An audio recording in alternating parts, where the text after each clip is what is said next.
올해의 마지막 월요일 글로벌 비트 시간으로 이어가겠습니다.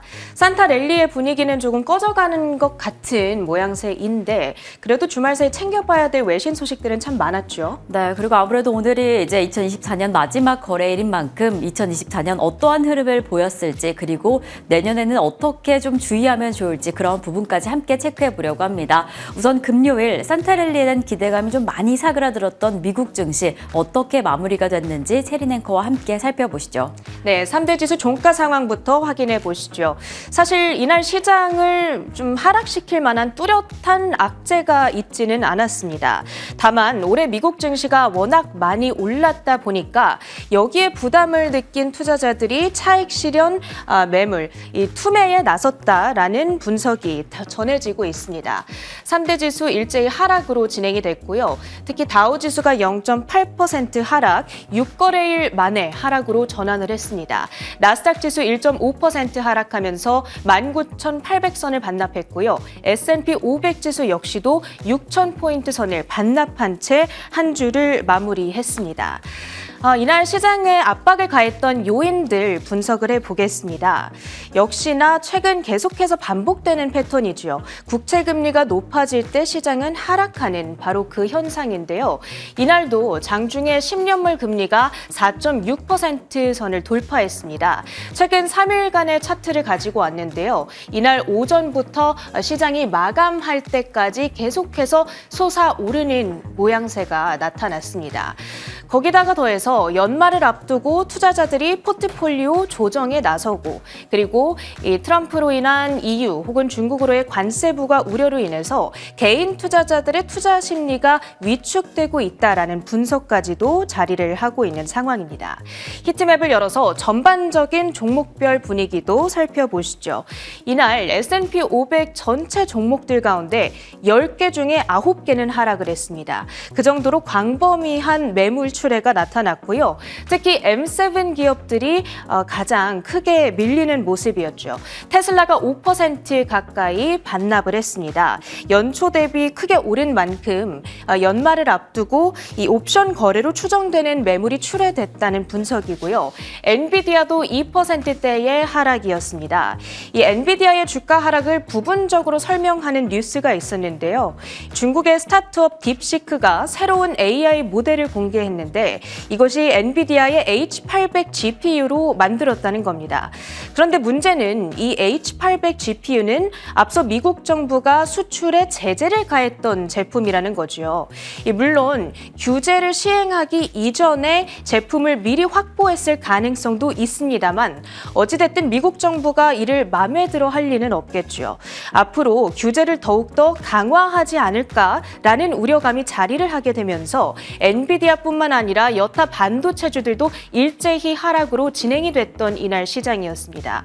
엔비디아의 주가는 2.1% 급락하면서 137달러 선까지 내려앉았고요.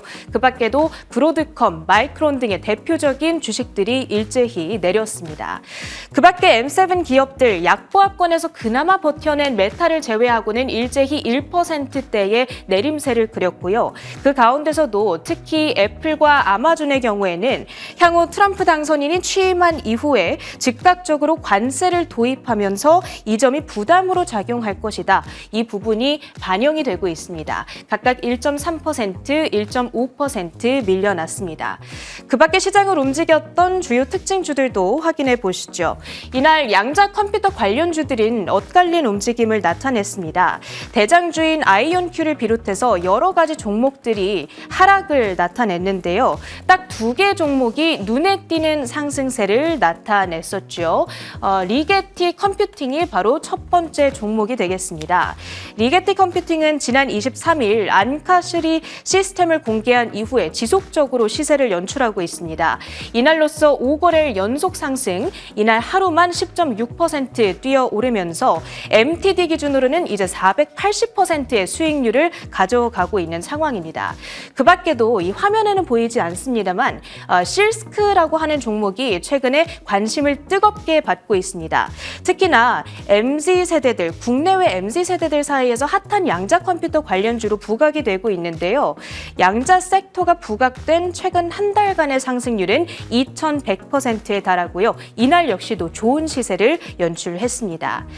그런가 하면 미국 증시에 상장된 우리 주식들은 일제히 내렸습니다. 한덕수 총리의 탄핵안이 가결된 이후에 국내 정치 상황에 대한 리스크, 불안감이 고조되고 있는 상황이죠. iShares MSCI 한국 ETF는 1% 가까운 내림세에 51달러 선의 종가를 형성하고 있고요. 종목별로는 쿠팡, 한국전력 등의 대표적인 종목들이 2%의 급락세를 나타냈습니다. 그런가 하면 드론 관련주도 하나 보셔야겠습니다. 최근에 밈주식성 성격을 띠면서 주목받고 있는 종목이 바로 이 레드캣 홀딩스인데요. 미국 상공에 정체불명의 드론들이 출현하면서 그때부터 부각이 됐던 종목입니다. 텐베거 드론주다. 이런 헤드라인들도 눈에 띄는데요. 연초 대비 1275%의 급등세를 뒤로하고 이날 하루만 9% 하락세를 그려갔습니다. 마지막으로 암호화폐 관련주들 입니다. 비트코인 가격이 2주 전 약 10만 달러 선 고지를 넘긴 이후에 최근 2주 동안에는 지지부진한 흐름을 이어가고 있습니다. 현재는 9만 3천 달러 선에서 거래되는 가운데 금요일장에서도 좀 크게 빠지면서 각종 관련주들이 일제히 내렸습니다. 코인베이스와 마이크로 스트래티지가 3%대의 내림세였고요. 그리고 마이크로 스트래티지의 전략을 모방하면서 최근 비트코인을 대량 매입했다. 이런 뉴스가 들려온 종목이 있죠. KULR 테크놀로지 그룹입니다. 목요일장 40% 폭등한 이후에 이날장 이 상승분을 반납하면서 거래를 마쳤습니다. 자, 이제 마지막으로는 글로벌 증시 이번 주 주요 일정까지 체크를 해보도록 하겠습니다. 이번 주는 2024년에서 2025년으로 넘어가는 주간이 되겠습니다. 우리 증시는 오늘이 바로 올해의 마지막 거래일이 되겠고요. 31일과 1월 1일 양일간은 쉬어갑니다. 미국 증시 역시도 1월 1일 새해 첫날은 하루 쉬어간다는 점 체크를 해주셔야겠고요. 1월 2일인 목요일에는 테슬라의 4분기 인도량 발표가 예정되어 있습니다. 주주분들께서는 이 인도량 수치 체크를 해주셔야겠고요. 또 미국의 제조업 경기 동향을 살펴볼 수 있는 ISM 제조업 PMI가 금요일에 발표될 예정이니까요. 함께 체크해 보시면 좋겠습니다. 일정까지 확인해 봤고요. 주요 외신 헤드라인 이어갑니다. 네, 글로벌 헤드라인 소식입니다. 벌써 2024년 증시의 막바지를 향해서 달려가고 있습니다. 자, 그렇다면 2024년 어떠한 특징이 증시를 좀 크게 흔들렀을지 그중에 한 가지 이슈가 강달러 기조가 아닐까 싶습니다. 이 강달러 기조가 올 한 해 좀 크게 유지가 되면서 한 해 동안 증가한 폭이 9년 내 최고치였다라고 하는데요. 어떠한 특징을 보였을지, 그렇다면 내년은 어떻게 이어지게 될지 체크해 보도록 하겠습니다. 블룸버그 통신에 따르면 주요 10개 통화 대비 달러 가치를 측정하는 블룸버그 달러 현물 지수가 올해 들어 지난 27일까지 7.4% 상승했다고 전했습니다. 이는 2018년 이후 최대의 상승률입니다. 특히나 지난해 하락세로 돌아섰던 달러화가 올해 큰 폭으로 상승하며 올 한 해 미국 경제 힘으로 지지해줬다고 해석됩니다. 그리고 월가에서는 내년 달러화가 추가적으로 더 상승할 전망도 덧붙였습니다. 네, 지난해 좀 주춤해지나 싶었던 달러화가 올해 다시금 이렇게 상승을 한 겁니다. 이에 상승폭이 상당했다는 점, 그 점도 증시가 좀 주목을 했는데요. 거의 9년 만에 가장 큰 폭으로 상승을 한 겁니다. 이에는 좀 여러 가지 요인들이 이러한 상황을 덧붙였습니다. 특히나 주요 선진국 통화가 달러화 대비해서 크게 약세를 보였죠. 엔화뿐만 아니라 네덜란드 그리고 뉴질랜드 등에서 지금 올 한 해만 해도 10% 넘게 하락하는 추세를 보였고요. 유로화 역시나 올 한 해 5.5%가량 하락하면서 이 강달러 기조를 좀 덧붙인 상황이었습니다. 그리고 이뿐만 아니라 최근에 계속해서 유지되고 있는 높은 미국 금리가 아마 내년에도 이러한 강달러 기조를 더 부추기지는 않을까라는 이야기가 나오고 있는 상황입니다. 그래서 지금 관건은 이러한 강달러 기조가 얼마나 어느 정도 이어질까 하는 부분인데 부분일 텐데요. 지금 로이터 통신에 따르면 내년에 지금에서 7%가량 추가 상승할 것이다라는 전망을 내놓기도 했습니다. 그리고 비상업적 이 달러에 대한 투기적 거래자들이 강달러에 대한 베팅을 점차 더 많이 하고 있습니다. 사실 대선 전에 이 트럼프의 강세를 두고 아마 더 강달러가 이어갈 것이다 하는 투기가 좀 늘어났는데 지금 대선이 종료된 이후에도 당선이 확정된 이후에도 해당 베팅이 늘어나고 있다는 점에서 지금 암암리에 강달러 기조를 조금 더 보고 있다라는 관망이 나오고 있습니다. 지금 이렇게 달러가 더 강해진다라고 하는 측면 속에서 트럼프 새 정부가 들어오게 되면 미국 우선주의에 따른 기조가 어떻게 바뀌게 될지 특히나 주가의 상승폭이 얼마나 될지 좀 지켜보시는 게 좋을 것 같은데 아마 미국 증시가 추가적으로 상승한다라고 할지라도 이럴 때 좀 신중한 측면이 필요할 것 같습니다. 포브스에서 2025년 만약에 이러한 8가지 리스크가 발생한다라고 한다면 좀 주가가 위험할 수 있다라는 이야기를 했는데요. 물론 지금 탄탄한 증시가 이어갈 가능성이 더 높지만 이러한 리스크는 좀 체크해 봐야 될 것 같습니다. 아무래도 특히나 올해 하반기에 주식시장이 워낙 강력하게 상승을 했기 때문에 펀더멘탈 측면에서 조금 더 흔들릴 수도 있다라는 이야기가 나오고 있고요. 특히나 채권 시장과 연준 간의 갈등 이러한 측면 안에서 최근에 좀 너무 많이 오른 국채금리 측면도 좀 주의해 보셔야 될 것 같습니다.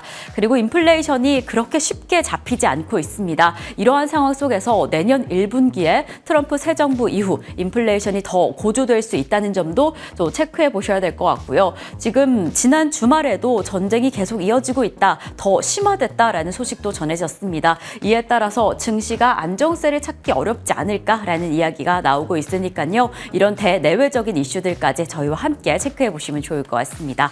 저희는 계속 이어서 두 번째 헤드라인으로 이어가 보겠습니다. 자, 그렇다면 우리나라를 포함한 아시아 시장들의 성적은 어땠을까요? 2024년 사실 우리 증시는 좀 쉽지 않은 시간을 보냈습니다. 그래서 이렇게 나온 통계치에 따르면 우리나라가 거의 꼴찌라는 성적을 받아든 상황인데요. 이러한 상황 속에서 다른 아시아 증시의 성적은 어땠을지 어떠한 키워드를 잡아보면 좋을지 이야기 나눠보겠습니다. 세계일보가 조사한 중, 일, 한국, 대만, 인도 등 아시아 주요 국가 및 한국의 8개국 지난해 말 종가 대비 이날까지의 주가 변동률을 조사한 결과 코스피는 8% 넘게 하락했고 대만 지수는 30% 가까운 상승폭, 중국 상하이 종합지수는 14% 이상 상승했습니다. 이뿐만 아니라 일본의 니케이 지수 역시나 두 자릿수대 상승률을 보였습니다. 이뿐만 아니라 블룸버그 통신이 집계한 아시아 태평양 주가 지수에서도 코스피는 87위 가운데 76위에 그쳤습니다. 자, 이렇게 간밤에는 그리고 지난 주말까지 아시아 증시의 성적이 좀 공개가 됐습니다. 이 중에서 가장 실망한 부분이 단연 우리의 이번 한 해일 텐데요. 사실 나홀로 부진이었다, 한국 증시가 꼴찌였다라는 이야기가 나왔습니다. 블룸버그 통신이 집계한 아시아 태평양 주가 지수에서 87개국 가운데 87위를 기록한 것이 바로 우리 코스닥이었습니다. 이렇게 부진한 성적에 좀 실망하신 분들이 많을 텐데 지난 주말에 전해진 안타까운 소식 때문에 앞으로 조금 더 불안정한 상황이 이어지지 않을까라는 우려감이 더 더해지고 있습니다. 어떻게 빨리 이어지게 될지 좀 체크를 해보셔야 될 것 같고 지금 이렇게 한국 증시가 부진한 사이에 그 격차가 더 커진 것이 바로 대만과의 차이입니다. 사실 글로벌 반도체 시장 안에서 한국과 대만이 나란히 1, 2위를 차지하면서 주가를 꾸준히 끌어올리고 있는 상황이었는데 한국이 주춤하자 대만이 더 크게 치고 나가는 상황이었죠. 그래서 AI 붐에 어떤 기업이 잘 올라탔는가, 어떤 국가가 잘 올라탔는가가 지금 전반적인 성적을 가늠한 것으로 보여지는데요. 특히나 이 TSMC가 대만 지수의 38%가량을 차지하는 만큼 올 한 해 TSMC가 참 잘했다라는 평가도 나오고 있습니다. 이러한 상황 안에서 확실히 글로벌 반도체 판도를 대만이 잡은 것이 아니냐라는 이야기가 나오고 있고요. 사실 이러한 가운데 TSMC는 너무 잘하는 가운데 삼성이 올 한 해 30%가량의 낙폭을 보이기도 했습니다. 그래서 이렇게 두 기업 간의 격차를 이번 성적을 통해서 다시 한번 확인한 것이 아니냐라는 아쉬운 평가까지 나오고 있죠. 이렇게 올 한 해 아시아의 키워드라고 하면 좀 부진한 한국 증시 그리고 AI 붐에 올라탄 대만 증시가 아닐까라는 생각이 드는데요. 또 하나 체크해볼 국가가 바로 일본입니다. 사실 2008년 글로벌 위기 이후에 어찌 보면 잃어버린 20년이다라는 위기를 계속해서 이어오고 있었는데 올 한 해 니케이 지수의 상승폭이 20%에 달한다라고 합니다. 최근에 워낙 안 좋았던 상황 속에서 슈퍼엔저가 오히려 주가 주가 상승을 견인했다라는 평가인데요. 슈퍼엔저 때문에 일본의 수출을 주로 하는 기업들의 실적 호조세가 증시의 호조를 이끌었다라는 이야기가 나오고 있습니다. 이런 추세라면 일본 증시 이 마지막 거래일에 버블 이후 최고치의 성적으로 이 증시를 마무리할 수도 있다라는 이야기가 나오고 있습니다. 지금 슈퍼엔저 덕분뿐만 아니라 자사주 매입도 계속해서 이어지고 있고요. 특히나 올 한 해 일본 증시를 이끈 것은 개인 투자자들로 보여집니다. 올 한 해 동안 개인 투자자들의 매수세가 강력했다는 점, 이러한 흐름이 정말 마지막 날 최고치의 성적으로 거둘 수 있을지 계속 체크해 보시면 좋을 것 같습니다. 저희는 세 번째 헤드라인으로 TSMC 넘어가 보겠습니다. 직전에도 대만을 강력하게 이끌었던 것은 TSMC다. TSMC가 참 잘했다라는 이야기를 전해드렸는데요. 이 TSMC가 올 한 해만 해도 80% 넘는 주가의 상승폭을 만들어냈습니다. 그리고 이러한 가운데 이 글로벌 공급망을 확장하기 위한 노력을 계속해서 이어가고 있는데요. 우선 일본 시장 안에서 첫 번째 글로벌 공급망을 확장 성공을 했다라고 합니다. 어떠한 상황일지 자세히 살펴보도록 하겠습니다.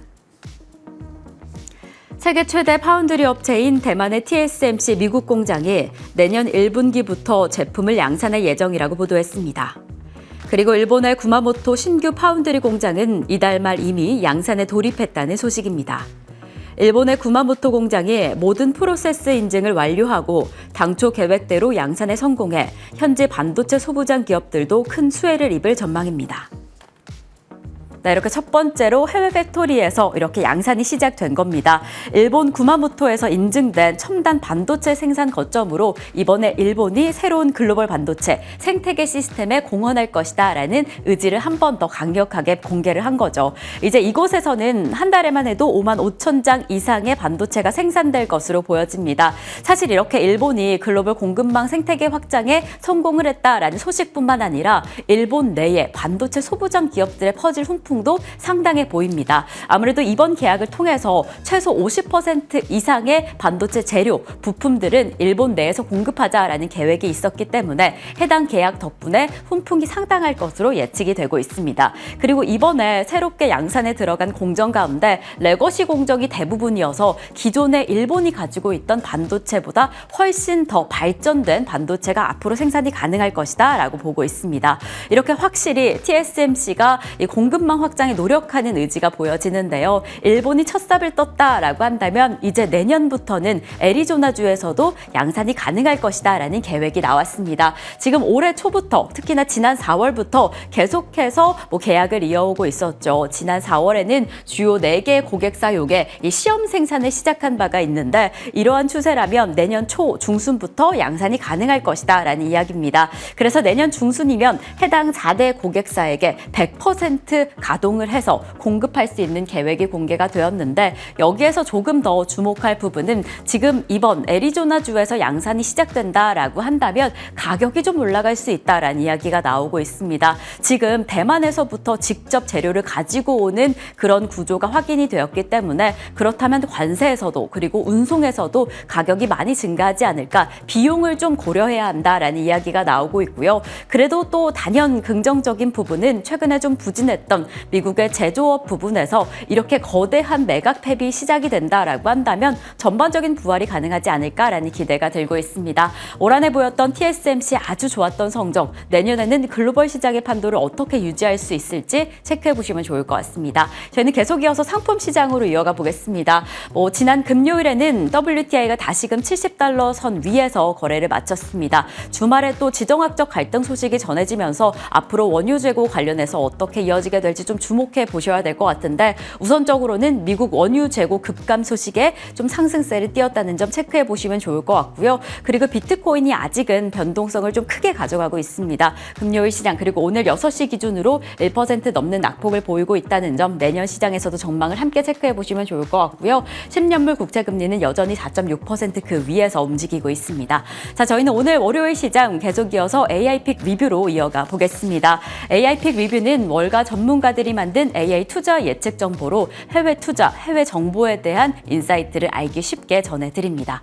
저희가 오늘 첫 번째로 전해드릴 종목은 바로 넷플릭스입니다. 사실 올 한 해 주가의 상승폭이 상당했었죠. 기대감을 가득 가져가고 있는 종목인데요. 이제 지난 12월 26일 오징어 게임 2도 공개가 됐습니다. 이에 따라서 주가 상승이 어떻게 이어가게 될지 좀 체크해 보시면 좋을 것 같은데 이뿐만 아니라 자사 플랫폼에서 NFL이 성공적으로 데뷔했다라고 합니다. 이러한 흐름 안에서 내년에도 훈풍이 이어질 수 있을지 좀 주의 깊게 살펴보시면 좋을 것 같고요. 이미 목표가는 달성한 상황입니다. 지금 조금 흔들리는 시장 안에서도 지금의 예상들이, 지금의 기대들이 주가에 어떻게 뒷받침할 수 있을지 체크해 보시면 좋을 것 같습니다.